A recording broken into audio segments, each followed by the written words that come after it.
As I prepare to go to the gym this morning, guys, I am inspired to talk about one of the things I always address in my videos. Now, if you've been watching my videos, you will see I always talk about kids' well-being. I touch a little bit on relationships sometimes, but that's not my thing. And I always do talk about, again, how parents can better bond with their kids. So I have a concerning conversation with a very insightful friend of mine. This is somebody who's very big in the brain. So, but he raised a concern, and he said, Charlotte, I spend too much money and time on too much money, he mentioned, on my kids. And I'm a bit, I don't want to say worried, but yeah, that during my old age, which is of course a retirement time, this time when I think I need my kids the most, because of course he's doing fine financially as well. When I need my kids the most, I would need them to be there for me. I don't think these people will pay much attention to me. Given the dynamics, given what we see today, how kids are now, people are thinking differently from what we used to think. We're just grown in a way, we are groomed in a way or programmed in a way that we knew automatically that our parents were, of course, our priority, when it comes to caregiving, which is a great thing. That's a beauty. That's the most beautiful thing in my culture. But kids today, the way they see things, I'm beginning to question that part. So we're concerned, we're also addressing that. And he said, I said, is that what's your worries? He said, yeah, not only that, but he feels like not just that the kids may not really have that much time for them, because every parent today, they want to be honest, if they're observant, they will see kids are changing. They will see people's mind, I don't want to say evolving, but yeah, that's what it is. Then he said, my wife may benefit most of these things as opposed to me. And then I said, really? He said, yes. Because today you could see a lot of kids, grown people, even he himself is always talking about my mom. And he said, but that's true anyways. I don't have the statistics for that. But given my, everyday conversation that I meet people will talk about, we will see most people, I'm not saying all, I hereby one way or the other more attached to their moms. They always feel like, and that's terrible. And that doesn't mean that your dads are bad people. And it's because of certain roles that the men play, and they ignore the most important one, right? And not only do they do a lot of work, especially in our African culture, or hard work than women do. Of course, this will cost them. It can relate to their early demise as well, and their lifestyle. There's also the papa role. The papa figure role in the house. Most of our people think that you have to be a bully to establish that role, right? You have to be somebody that your kids are scared of for you to establish the presence of your kingship, right? So they came home. When that gets into everybody's running upstairs, going to hide and all that, that makes them the king. That's not you building bond with your kids.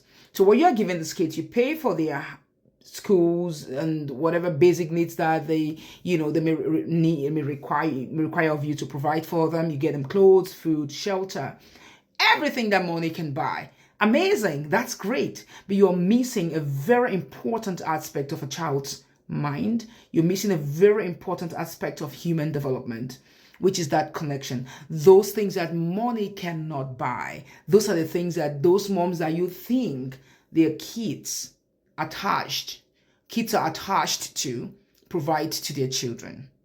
Yes. Most of us don't talk with our children. We're only talking to them, giving orders and instructions and all that. I do that. I flip sometimes. But then I catch myself again. I'll be like, Charlotte, what are you doing? Then I call. So she come. I'm sorry, I overreacted. But yeah, I'm still your mom, right? I'm sorry. What do you think I should have done better? Just, I was trying to correct you, but my voice was up. What do you think I would have said instead? And Ivy, I'm sorry. And sometimes I go crazy. But the most important thing is that I'm able sometimes to catch my breath and then fix it. Who told you can tell your child you're sorry? So back to that. You're providing all those things, but you're never really there to connect with them. You don't play with them like that. You don't take them to places. Times have changed. Not only has time changed in your mind, it's also changed in how they see and approach things. Their view of the world is different now. You also have to up your games.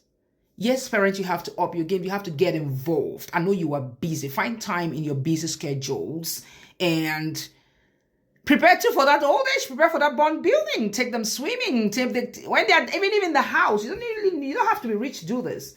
Even when they are dancing in the house, join them and dance. They feel like, hey, my parents are here with me. Dance with them. Even if you don't know how to dance like myself, just dance and then they laugh. And then you crack simple jokes, sweet conversations.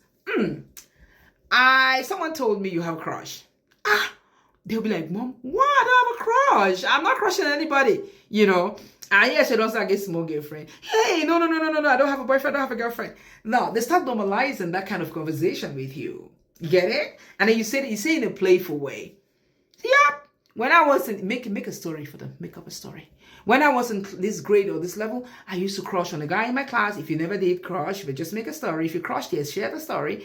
And he never even noticed I was there. He never liked me. I don't know what happened, but yeah, that's a stage of life. Are you guys also experiencing that? And then they'll be like, oh, Mom can also talk about it. And you can see their reaction. Then you will see they will smile because they want to talk about this kind of things too. Yes, but you are the parent. You're the one who has to tell them. Because if you don't tell them, they will get it from somewhere else. Now, during this kind of conversations, you're connecting with them. Taking them out, just dancing in the house, you are connecting with them. Call them, the subject that you are good at. If you study maths or English or anything where you know, call them. Let's try and do something. You guys should write a paragraph for me. Just tell them, go write the paragraph of 4 lines about the country where you are, about Cameroon, about Canada, about Nigeria, about anywhere, about the plants that you like the most, about the food that you love the most. Tell them. And then they come, they read it for you. Oh, God, you read so well. Create something. I know you are busy. You have to create that time. Otherwise, you would lose it. You will spend all the money. You will do all those things. When it's time, they will put you where they have to put you.